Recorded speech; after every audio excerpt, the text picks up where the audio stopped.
तो सोचोगे कि फिर से रिकॉर्डिंग कर दी। अब बढ़ते हैं सेकंड क्वेश्चन की तरफ। सेकंड क्वेश्चन ये है, मैक्रो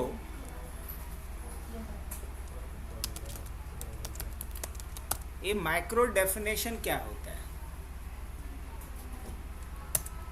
मैक्रो मैक्रो होता है क्या है और क्यों बनाते हैं? चलो मैक्रो की बात कर रहे हैं तो पहला क्वेश्चन यही होगा अपना कि मैक्रो होता क्या है, और दूसरा कि मैक्रो क्यों डिफाइन करेंगे,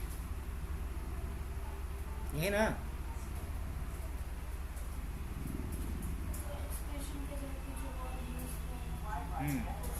तो मैक्रो बोलेंगे क्या? मैक्रो होता है क्या है? मैक्रो क्या है? एक यूजर डिफाइंड कीवर्ड है। मैक्रो क्या है? तो मैक्रो एक यूजर डिफाइंड कीवर्ड है, मतलब यूजर अपनी जरूरत के हिसाब से कोई कीवर्ड बनाएगा, है ना, फॉर अ पर्टिकुलर स्टेटमेंट, है ना, दैट इज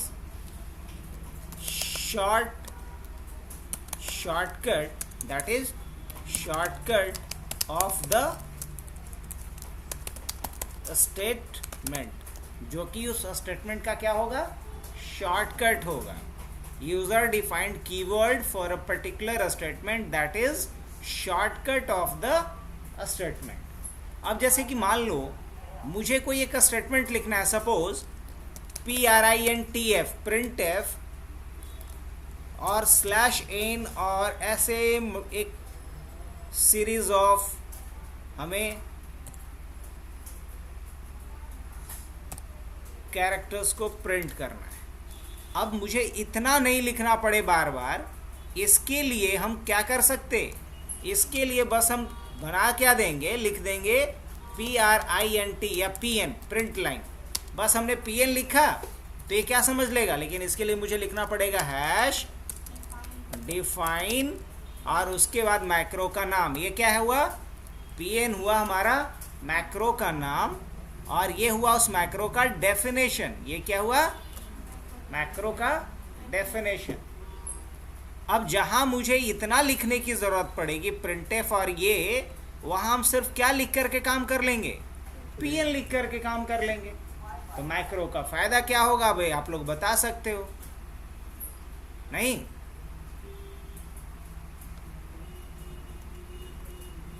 क्या समझ में आया आपका? तो इसमें से हैश क्या हुआ? Pre processor. डिफाइन क्या हुआ? Pre processor command. और PN क्या हुआ? मैक्रो। और प्रिंटफ ये पूरा का पूरा क्या हुआ? स्टेटमेंट। तो इस पूरे स्टेटमेंट को रिप्रेजेंट अब कौन करेगा? PN करेगा। तो PN को क्या बोलेंगे? मैक्रो। तो हमने वही तो लिखा है, user defined keyword for a particular statement that is shortcut of the statement. जो एक स्टेटमेंट का क्या होगा? शॉर्टकट होगा।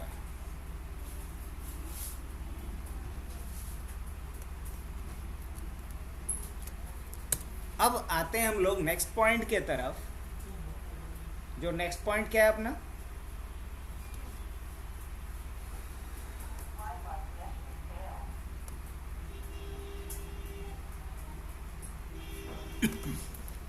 क्यों मैक्रो हम लोग क्यों बनाएंगे? तो अगर कोई स्टेटमेंट हमें अपने प्रोग्राम में रिपीटेडली यूज करना हो, बार बार यूज करना हो, और वो स्टेटमेंट एक लेंदी स्टेटमेंट है, तो instead of writing a complex statement again and again in your program, you can just write a single word that will be most easy. अगर आप एक कॉम्प्लेक्स स्टेटमेंट को बार बार अपने प्रोग्राम में लिख रहे हो तो इसके मुकाबले ज़्यादा आसान क्या रहेगा? एक सिंगल वर्ड को लिखना। लेकिन ऐसा करने के लिए आपको क्या करना पड़ेगा? एक मैक्रो डिफाइन करना पड़ेगा, है ना। तो क्यों का फायदा क्या लिखेंगे? क्यू के लिए क्या लिखेंगे? A complex statement can be replaced by a simple word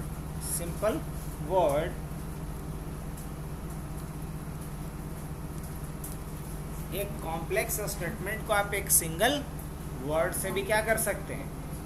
replace कर सकते हैं। यही आपका सबसे बड़ा फायदा किसका होगा? मैक्रो। अब ज़रा इसको भी हम लोग कैसे इम्प्लीमेंट करेंगे वो देख लेते हैं। अब जैसे मान लो मैं ये चाहता हूँ कि एक लाइन प्रिंट कर दे। क्या कर दे? एक लाइन प्रिंट कर दे। इसके लिए एक मैक्रो बनाना है मुझे। तो देखो, अगर अभी मैं लिखता हूँ यहाँ पे pn, क्या लिखता हूँ? pn, और यहाँ भी मैं क्या लिखता हूँ? ध्यान से देखना, pn। क्या ये काम करेगा? नहीं, ये काम नहीं करेगा। अगर अभी मैं रन करता हूँ तो क्या आएगा? अनडिफाइंड सिंबल pn आ रहा है या नहीं आ रहा है? क्यों आ रहा है? क्योंकि हमने मैक्रो डिफाइन किया है। क्या जवाब है? नहीं, बिल्कुल नहीं किया। तो मैक्रो डिफाइन कर दिया जाए? तो हाँ, कर दिया जाए। क्या लिखना पड़ेगा? हैश डिफाइन और पहले मैक्रो का नाम जो क्या है? pn, और उसके बाद इसका डेफिनेशन printf, और क्या करना है? लाइन पहले चेंज करनी है, फिर डॉटेड लाइन प्रिंट करना है, एंड अगेन फिर से लाइन चेंज करनी है, फिर क्लोज करना है। That's it. अब जब रन करेंगे तो कोड रन करेगा। हाँ जी, बिल्कुल। ऐसा आ रहा है? हाँ, बिल्कुल आ रहा है। अब जहाँ भी मुझे लाइन प्रिंट करना होगा तो मुझे इतना बड़ा स्टेटमेंट नहीं लिखना पड़ेगा। ये जो स्टेटमेंट मैंने लिखा था, ये इतना बड़ा स्टेटमेंट लिखना पड़ेगा? नहीं, मुझे सिर्फ क्या लिखना पड़ रहा है? pn। तो ये किसका बेनिफिट मिला मुझे? पक्का? अच्छा, ठीक है। अब मान लो हम क्या चाहते हैं कि इसके बाद मैं लिखना चाहता हूँ स्क्वायर ऑफ नंबर, और कोई भी नंबर मैं डाल दूँ, जैसे 67। मैं चाहता हूँ कि मुझे 67 का स्क्वायर बता दे। क्या बताएगा? बताएगा? अभी नहीं बताएगा। चलो, ये माइक्रो तू लोग बनवाओगे मेरे से, हमसे नहीं बनने वाला है। क्या कह रहा है? Function SON should have a prototype.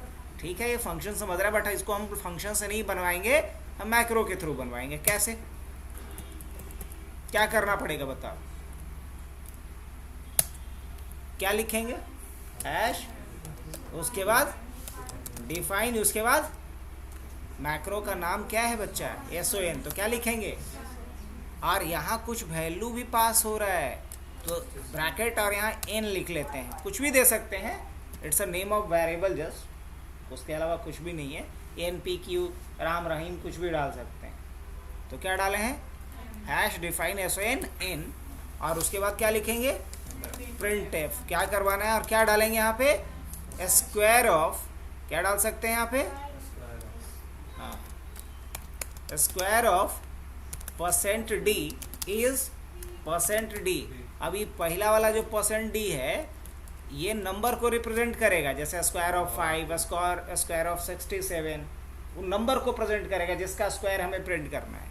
अब %da काहे लिखे हैं? क्योंकि इंटीजर को रिप्रेजेंट करेगा। और ये जो दूसरा वाला %d है, ये उसके वैल्यू को रिप्रेजेंट करेगा। जैसे अगर 25 डालेंगे तो 625 इज %d, और उसके बाद डबल कोट्स बंद, कॉमा। अब पहले वाले %d के जगह पे क्या आएगा? n, और दूसरे वाले पे क्या आएगा? n into n। बस इतना ही तो लिखना था। अब ये कोड काम करेगा? नहीं करेगा। काहे? सर अभी तो बनेगा ना इंटीजर टाइप 67। क्या कुछ नहीं बनेगा। यहाँ से 67 तो डाल ही दिए। ये जो 67 डाले हैं वो कहाँ जाएगा? वो जाएगा पहले n में, और यहाँ हम किसको यूज़ किए हैं? देखो तो, ठीक है, n ही को यूज़ किए हैं ना। रन करते हैं, आ गया। अब अगर मान लो कि हम यहाँ पे SON में डालते हैं 25, तो क्या आएगा? 625 आएगा। नहीं कोई दिक्कत? आगे बढ़ें?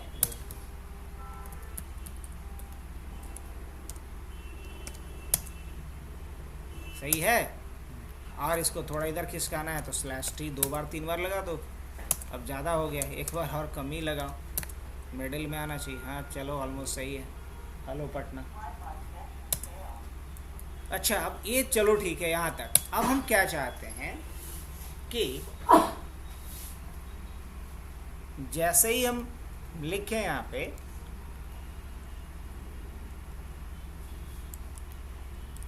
बिग, और ब्रैकेट के अंदर जैसे ही हम क्या चाहते हैं कि डाल दूं मैं 2 नंबर में बड़ा नंबर हमें बताओ, जैसे 66 और 59 में बड़ा कौन सा है ये बताओ। क्या ये अभी बता पाएगा? अभी नहीं बनाया। क्या है? अभी माइक्रो नहीं बनाया इसका। बनाया माइक्रो काम है। बनाए हैं तो बना दें। कैसे बनेगा? क्या लिखेंगे? हैश डिफाइन और क्या लिखेंगे? बिग और उसके बाद या एक्स और वाई ले सकते हैं कुछ भी। हाँ अब करेंगे क्या? यहाँ पे हमें क्या करना है? प्रिंट करवाना है ना, पक्का। प्रिंट एफ और क्या कर देंगे यहाँ पे %d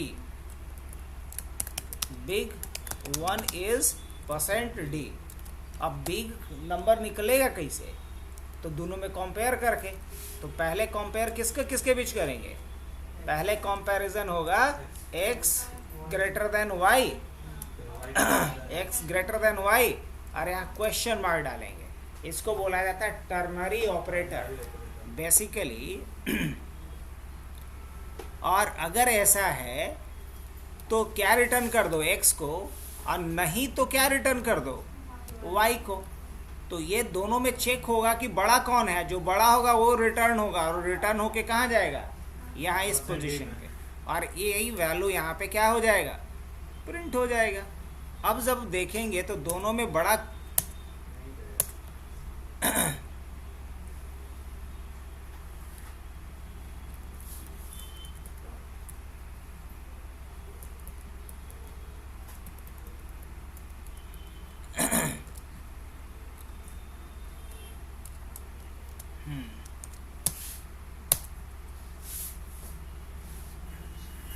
एक्सप्रेशन सिंटैक्स। क्यों भाई? ये बिग में मैं 66 और 59 पास किया, चलो ये बात सही है। यहाँ पहुँचाइए तो इसका काम क्या है? कंडीशन को चेक करना। इसने चेक किया कि एक्स वाई से बड़ा है, अगर बड़ा है तो एक्स को रिटर्न कर दो, और नहीं तो क्या रिटर्न कर दो? वाई को रिटर्न कर दो। तो ये जो वैल्यू रिटर्न हुआ ये यहाँ प्रिंट नहीं कर पा रहा है, यही ना कहानी है। चल ठीक है भैया, तो रिटर्न मत करो। मैं यहाँ पे प्रिंट वाले स्टेटमेंट को हटा देता हूँ। अब सही है। अब लेकिन कोई एरर नहीं आएगा, लेकिन कोई रिजल्ट भी। क्यों?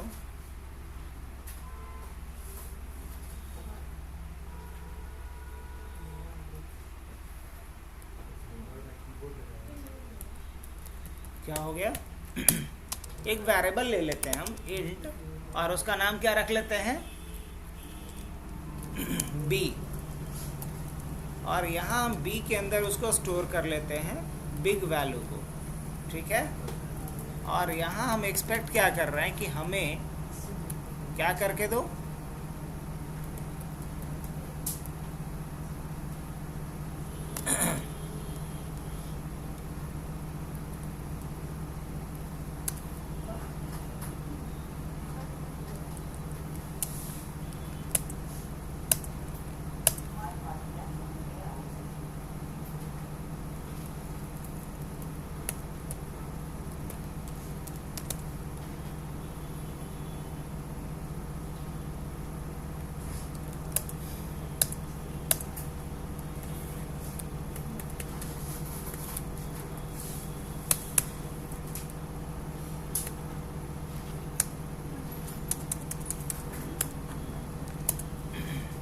ये यहाँ तक। अब हम क्या चाह रहे थे कि एक v नाम का वेरिएबल है, और बिग को हम कॉल कर रहे हैं, और उसमें 2 वैल्यू डालना था कोई भी। दो वैल्यू डालना था। अब देखना है कि दोनों में बड़ा कौन सा है। एरर कहाँ पे आ रहा है? Line number 14 expression syntax. क्या गलती कर रहा हूँ मैं 44 और 22 में?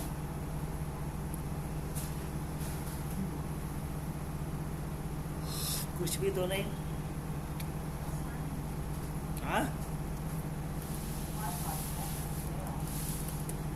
अब दोनों में कंपेयर करना है कि x और y में बड़ा कौन है।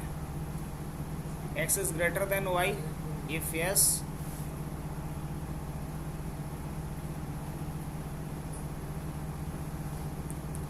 X Y.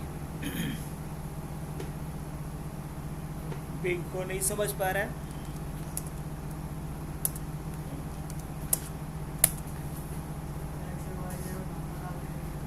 हाँ,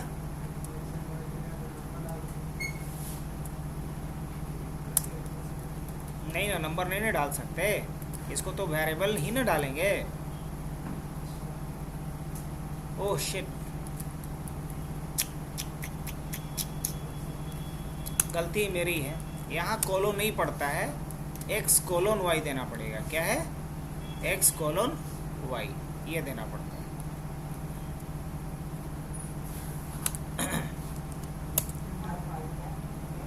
सही है। यही कहाँ दिया? प्रिंट नहीं किया। तो प्रिंट किए कहाँ हैं? प्रिंट किए हैं, चलो प्रिंट कर लेते हैं। कि उसी में प्रिंट लिख दें? वही सही रहेगा सर। तो फिर इसको हटा दें। वही अगर देना है ऊपर भी तो इसमें ही चेंज कर देते हैं। क्या लिखना पड़ेगा? printf। अब printf क्या कर दो? क्या सोचे थे हो? बिग 1 इज %d, और चाहते हैं कि लाइनमो चेंज करके करे तो स्लैश क्या लगा देंगे? \n, और यहाँ वैल्यू जो रिटर्न हो करके आए वो यहाँ से आए। अब रन करेंगे, दोनों में बड़ा जो नंबर होगा वो क्या होगा? 44। यही चाहिए था ना? आप सोचो, एक छोटी सी गलती, बड़ा प्रॉब्लम। अब इसका लिखने का सिंटैक्स क्या है? कंपेयर करो a का b से। अगर a बड़ा है तो a को रिटर्न करो, नहीं तो b को रिटर्न करो।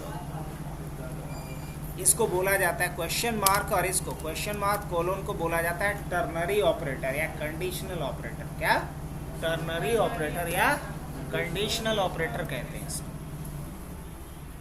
तो काम किया। अब चलो, हमारा एक सवाल और है। ये तो 2 नंबर है तब ना। ये 2 नंबर के जगह पे अगर 3 नंबर हो तो उसके लिए क्या करेंगे? 2 नंबर के जगह पे 3 नंबर हो तो क्या करेंगे?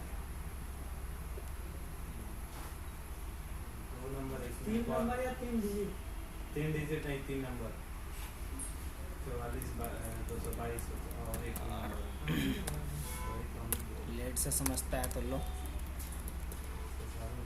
जब आप 2 लगा दी ना तो इसलिए कंफ्यूज हो गया।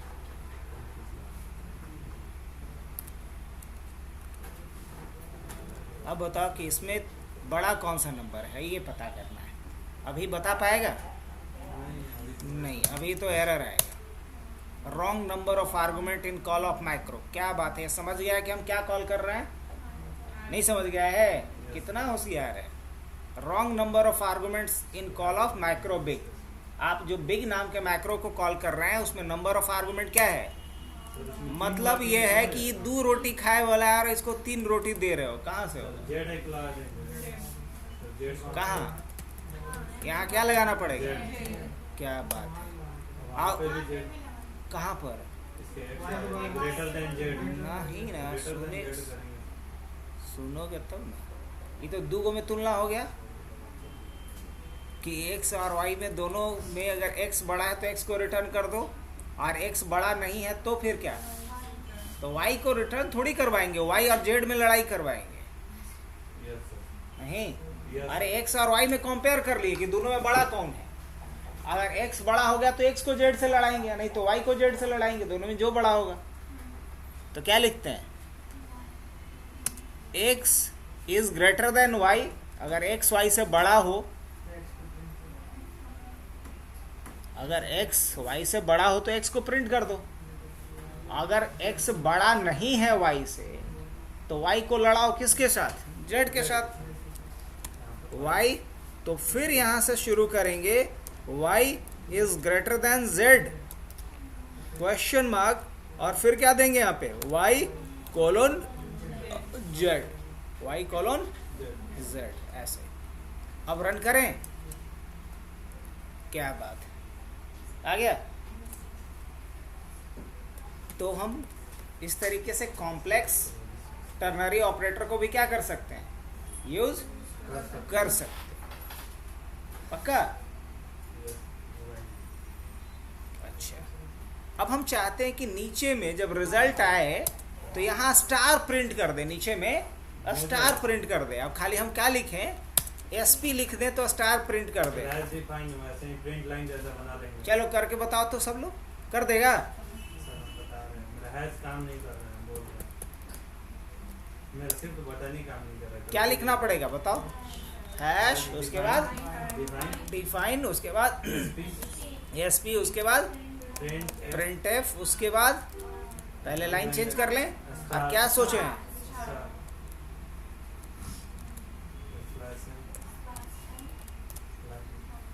अब रन करके देखें, क्या बात है।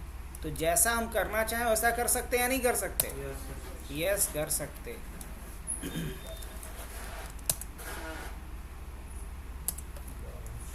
तो अभी किसका यूज सीखे हम लोग?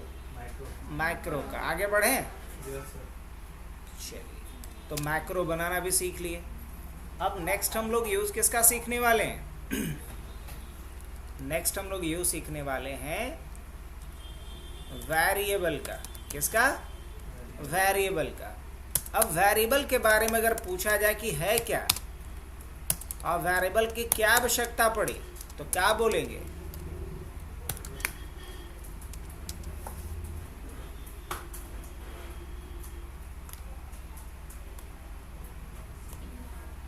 क्या बोलेंगे? वेरिएबल क्या है? हाँ, बेसिकली एक temporary storage area inside a program. एक प्रोग्राम के अंदर टेम्पोररी स्टोरेज एरिया है जहाँ हम डेटा को स्टोर कर सकते हैं। And maximum life span of a variable is till end of the program। और एक वेरिएबल का मैक्सिमम लाइफ स्पैन कब तक होता है? जब तक प्रोग्राम खत्म नहीं हो जाए तब तक। यही ना? वेरिएबल क्यों बनाया जाता है? To store any data inside a program। एक प्रोग्राम के अंदर कोई भी डेटा स्टोर करना हो, इसके लिए क्या करेंगे? और to store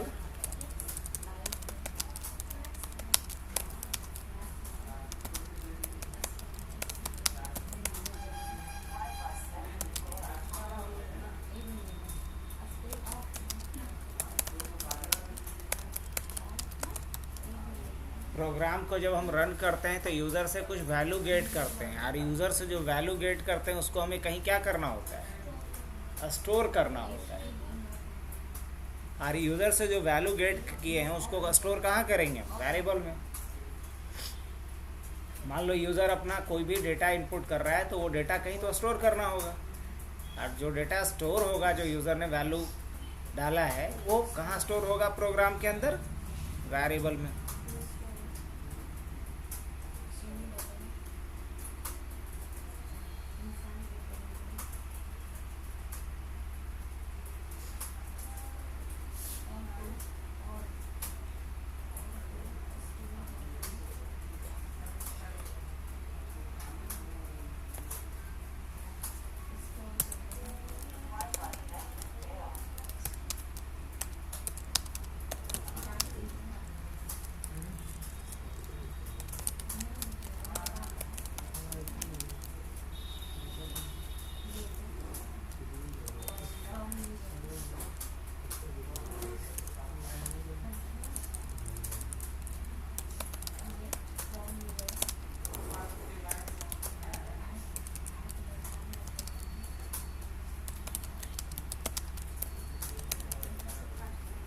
Two types of variable, local and global. The scope of local variable inside the block and the scope of global variable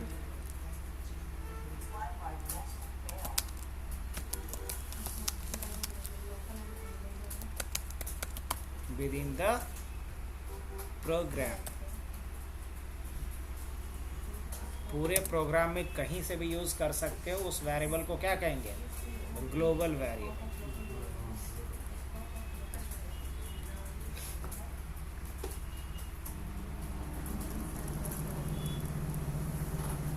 आगे आते हैं, देखते हैं. लिखने से ज़्यादा ध्यान दो समझने पे. मान लो एक प्रोग्राम लिखते हैं हम लोग, बाकी सारे चीज़ को डिलीट कर दे रहा हूँ मैं.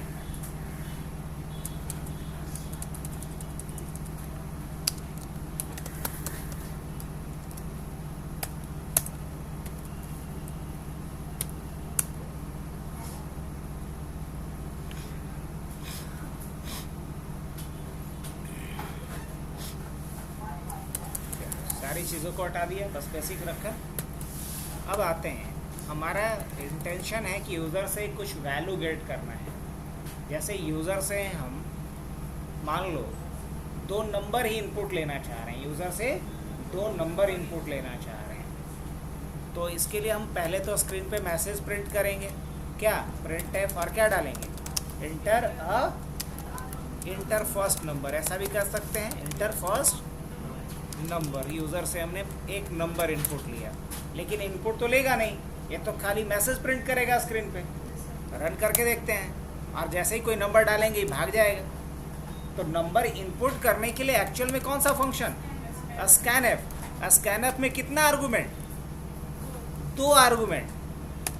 पहला आर्गुमेंट ये बताना होता है कि किस टाइप का डेटा इनपुट ले रहे हैं, तो डालेंगे %d लिख करके कि इंटीजर टाइप का डेटा. दूसरे आर्गुमेंट में क्या लिखते हैं? कहाँ इनपुट लेना है. मान लो ये ले लेते हैं, तो ये नाम का वेरिएबल है ऊपर बना हुआ कहीं, तो एरर मारेगा. देख लियो क्या आएगा? अनडिफाइंड सिंबल है, इसको पता ही नहीं कि ये कहाँ है, क्या है. तो हमें ये नाम का क्या करना पड़ेगा? पहले वेरिएबल बनाना पड़ेगा. तो हम क्या लिखेंगे? पहले इंट. इंट क्या है? Data type. और उसके बाद क्या लिखेंगे? तो हमने ऐसा लिख करके क्या किया? एक डिक्लेयर किया, declare a variable named a. एक वेरिएबल हमने बनाया जिसका नाम क्या रखा? ए.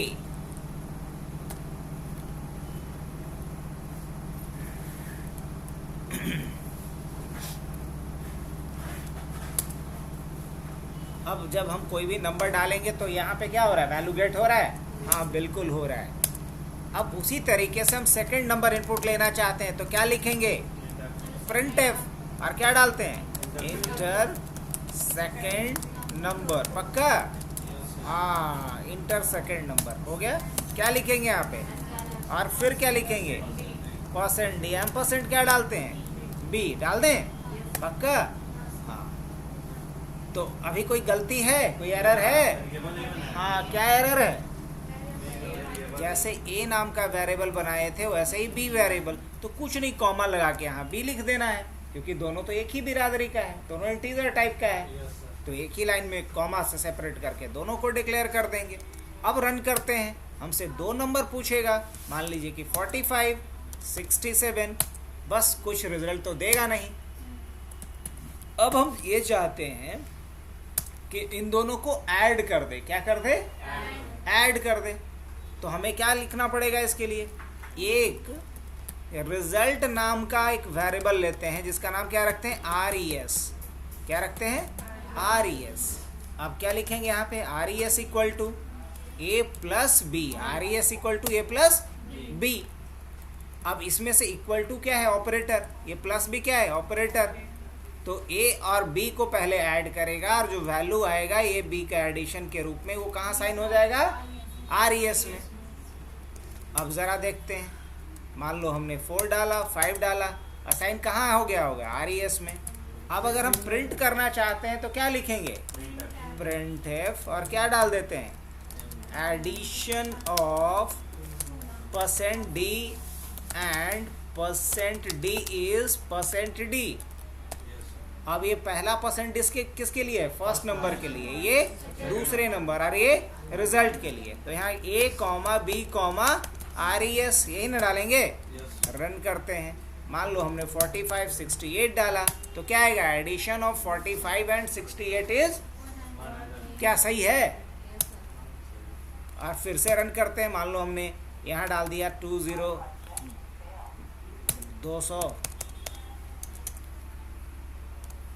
क्या आएगा, जोड़ पा रहा है या नहीं जोड़ पा रहा है, बिल्कुल।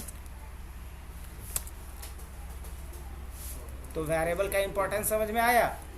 अच्छा चलो, मान लो कि ये वेरिएबल हमने डिक्लेयर यहाँ पे किया, राइट, ये वेरिएबल हमने यहाँ पे डिक्लेयर किया और इसको यहीं बंद कर देते हैं, तो अब एरर आएगा या नहीं आएगा, आएगा, क्योंकि आपने कर्ली ब्रैकेट का यूज करके एक ब्लॉक बना दिया, बोला कि ये यहाँ शुरू हुआ यहाँ बंद हो गया, और इस ब्लॉक के अंदर आप वेरिएबल को डिक्लेयर किए हो, इसलिए इसको क्या बोलेंगे, लोकल वेरिएबल। अरे अब एरर नहीं यूज नहीं होगा, बल्कि एरर आना शुरू हो जाएगा, अनडिफाइंड सिंबल है, समझ में आई बात। हाँ,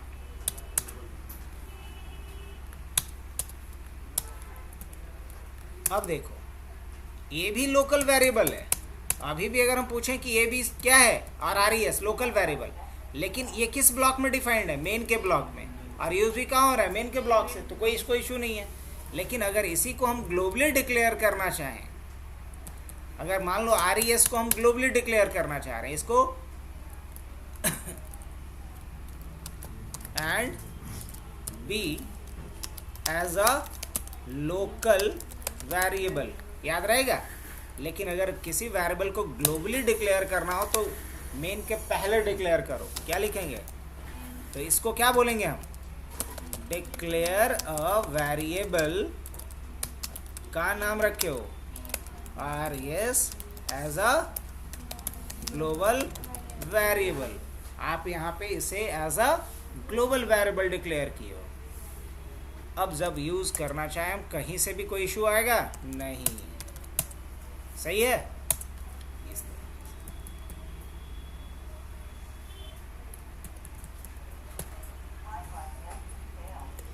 अब आप इसको ब्लॉक में रखो, कहीं भी रखो, लेकिन आप RES को कहीं से भी यूज कर सकते,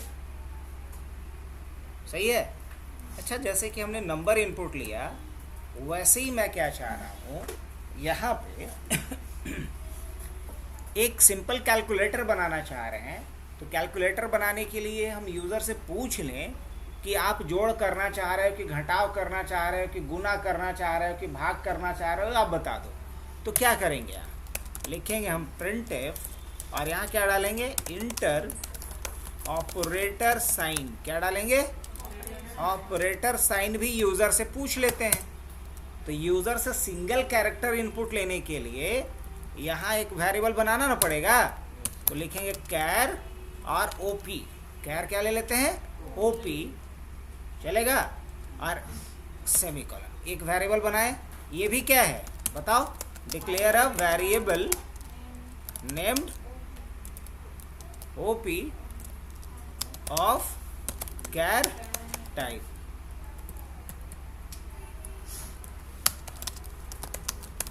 ये किस टाइप का बना था, इंट टाइप का, ये किस टाइप का बना है, कैर टाइप का। तो यहाँ हम क्या लिखेंगे, OP equal to get ch। देखो यहाँ भी गेट ch लगाए हैं, लेकिन ये वैल्यू जो गेट हो रहा है वो कहीं स्टोर नहीं कर रहे हैं। जैसे एक हो रहा है कि बारिश का पानी है लेकिन छत्ता पे हुआ बह गया, एक होगा कि छत पे ही टैंक बना दिए, अब बारिश का पानी हुआ, क्या किए, जमा कर लिया, स्टोर कर लिया, बाद में उसको हम अलग अलग पर्पज से यूज़ करेंगे।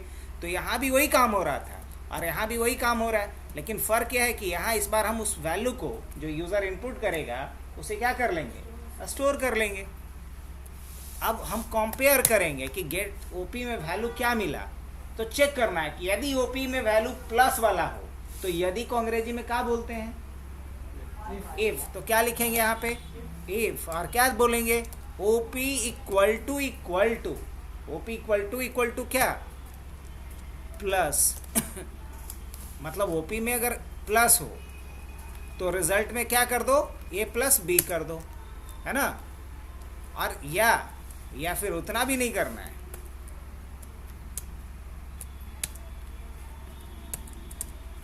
Addition of A and B is और RES। अब RES देने का ज़रूरत नहीं है, बल्कि हम यहाँ पे क्या दे सकते हैं, A प्लस B दे दो सीधा। नहीं, अगर ऐसा नहीं हो तो फिर चेक करो का अंग्रेजी होता है एल्सिफ। क्या होता है, एल्सिफ। तब फिर क्या चेक करो कि OP में माइनस है क्या। अगर प्लस नहीं होगा तो क्या होगा, चेक करो कि माइनस है क्या। अगर माइनस होगा तो क्या प्रिंट करो, माइनस हो तो क्या हो, subtraction of %d and %d is %d। और यहाँ पे क्या डालेंगे, A, B, A minus B। यहाँ पर डी छूट गया। कहाँ हो, अब सही है। अब क्या लिखेंगे, else if OP equal to multiplication operator अगर किसी ने डाला तो क्या करो, printf और क्या यहाँ पे multiplication of %d and %d is %d। और क्या डालेंगे यहाँ, A, B, A into D डाल दो। अब उसी तरीके से डिवीज़न के लिए भी दे सकते हैं कि नहीं, एल्सिफ क्या लिख सकते हैं हम, OP इक्वल टू अगर किसी ने डिवीज़न वाला साइन दिया तो क्या करना है, printf /n और क्या डालेंगे यहाँ पे, division of %d and %d is %d A, B, A by B। चलो इतना ही रखें, बाकी ऑपरेशन बाद में। अब रन करके देखा जाए। हाँ, तो एक छोटा सा कैलकुलेटर हमारा बन गया। अच्छा, कुछ गलती हमने किया है। नहीं, गलती ये किया है कि सब जगह तो ठीक किए थे, यहाँ नहीं, वो मॉडुलो डिवीज़न का होता है। वो क्या होता है, मॉडुलो डिवीज़न के लिए। अब मान लो एक नंबर लेते हैं हम 12, दूसरा नंबर लेते हैं 5। अब अगर हम प्लस करेंगे तो क्या आएगा, एडिशन आ रहा है। अच्छा, दोबारा रन करते हैं, 12 और 7। इस बार माइनस करेंगे तो क्या आएगा, सब्सट्रैक्शन। कितना होशियार है, नहीं। अच्छा, इस बार फिर हम डालते हैं 12 और फिर डालते हैं 6 और इस बार डालते हैं इंटू, तो क्या आया, ठीक है। फिर से रन किए, हमने डाला इस बार 19 और फिर डाला हमने 3 और डाला डिवीज़न, क्या आया, सही है। अरे 3 6 का 18, तो क्वेश्चन क्या आएगा, 6 ही ना आएगा बस। तो ये एक छोटा सा हमारा क्या बन गया है, मुन्ना कैलकुलेटर, मतलब छोटा कैलकुलेटर, है ना।